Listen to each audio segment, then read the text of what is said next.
Bismillahirrahmanirrahim. Assalamualaikum warahmatullahi wabarakatuh. Pemirsa yang dirahmati oleh Allah Subhanahu wa taala, kita kembali lagi dalam halaqah ilmu hadis. Jika pada pertemuan sebelumnya kita sudah memahami tentang hadis musnad, yaitu wal musnadul muttasilul isnadi min rawihi hatal mustafa walam yabin. Hadis musnad yaitu yang muttasil atau bersambung sanadnya dan sampai kepada Rasulullah Shallallahu Alaihi Wasallam, atau perkataan tersebut nisbatnya kepada Rasulullah bukan kepada sahabat, berarti marfu'. Musnad adalah yang muttasil dan marfu'. Maka kita catat. Kita masuk ke hadis muttasil. Wa ma bisam'i kulli rawin yattasil isnaduhu lil mustafa fal muttasil. Hadis muttasil atau hadis dikatakan sebagai muttasil jika ada memenuhi syarat, yaitu harus dengan sama. Artinya sama apa? Yaitu mendengarkan. Bagaimana indikator seorang rawi dia mendengarkan hadis dari syekhnya atau gurunya? Yaitu ketika dia menggunakan dengan lafaz seperti sami'tu atau akhbaroni atau haddatsani. Berarti harus ketika hadis ingin dikatakan sebagai muttasil, berarti harus ada lafaz sami'tu atau haddatsani atau akhbaroni. Sama dengan haddatsani atau sami'tu atau akhbaroni. Kemudian isnadhu lil mustafa. Berarti juga harus sampai kepada Rasulullah Shallallahu Alaihi Wasallam. Penisbatannya harus benar-benar perkataan Rasulullah. Berarti hadis itu marfu'. Berarti hadis muttasil adalah hadis yang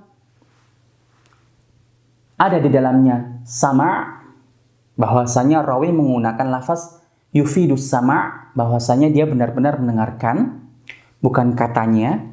Kemudian hadis tersebut juga harus marfu' atau sampai kepada Rasulullah Shallallahu Alaihi Wasallam. Maka hadis tersebut dikatakan sebagai hadis yang muttasil. Terlihat perbedaan antara muttasil dengan musnad. Pemirsa yang dirahmati oleh Allah Subhanahu Wa Taala, kita melaju lagi kepada pembagian hadis selanjutnya, yaitu hadis musalsal. Disebutkan dalam Al-Manzumah Al-Baiquniyah, musalsalun kul ma ala wasfin ata mithlu ama wallahi an banil fata kadzaka qad haddatsanihi qaima au ba'da an haddatsani tabassama. Hadis musalsal merupakan salah satu dari pembagian hadis jika dilihat dari segi tinggi atau rendahnya kualitas sanad atau bi'tibari uluwil isnad. Maka baiknya akan kita gambarkan atau kita jelaskan pembagian hadis bi'tibari uluwi sanadihi. Pemirsa yang dirahmati oleh Allah Subhanahu wa taala, kita melaju ke hadis musalsal. Musalsal jika dilihat dari segi bahasa dari salsala yusalsilu, artinya seperti silsilah atau sesuatu yang bergandengan, terikat, tidak terputus. Apa artinya? Artinya sebenarnya hadis musalsal ini dinamakan untuk sebuah hadis yang di dalamnya terdapat kesepakatan dari setiap rawi ketika menyampaikan hadis tersebut dengan hal tertentu. Artinya sifat yang dimiliki oleh hadis tersebut selalu dijaga oleh setiap rawi ketika menyampaikan. Contohnya, musalsalun kul ma'ala wasfin ata mithlu ama wallahi an banil fata. Hadis musalsal itu yang di dalamnya terdapat sifat kul ma'ala wasfin ata mithlu ama wallahi an banil fata. Seperti perkataan rawinya ama wallahi. Seperti sifat-sifat demikian. Atau misalkan Rasulullah Shallallahu Alaihi Wasallam ketika menyampaikan hadis atau ketika sebelum menyampaikan hadis beliau bersumpah misalkan wallahi, atau ketika beliau menyampaikan hadis, beliau berjabat tangan terlebih dahulu. Berjabat tangan, kemudian menyampaikan hadis kepada sahabatnya. Nah, sifat-sifat inilah, baik sifat secara perkataan atau qauliyah, atau sifat fi'liyah, perbuatan, itu selalu dijaga atau selalu dipraktekkan oleh setiap rawi yang menyampaikan hadis tersebut.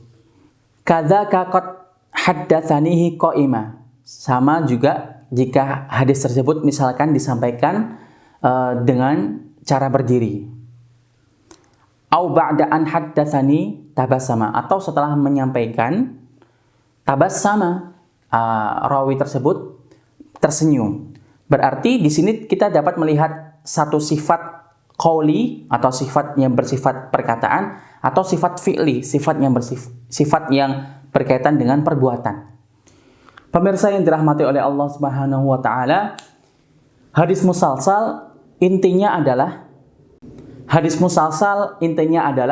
hadis yang di dalamnya selalu menjaga sifat yang ada pada hadis tersebut ketika disampaikan oleh Rasulullah Shallallahu Alaihi Wasallam, dari Rasulullah ke sahabat, ke tabiin, ke tabiut tabiin, sampai kepada generasi-generasi setelahnya. Artinya, misalkan ketika Rasulullah Shallallahu Alaihi Wasallam menyampaikan ada sifat qauliyah khusus dalam hadis tersebut, contohnya beliau mengucapkan wallahi atau tallahi, sifat khusus dalam hadis tersebut, maka sahabat ini ketika mau menyampaikan kepada orang lain juga harus menyampaikan dengan menyebutkan hal tersebut. Harus wallahi juga, wallahi juga, wallahi juga. Menyampaikan terus-menerus dari sahabat sampai kepada rawi-rawi setelahnya.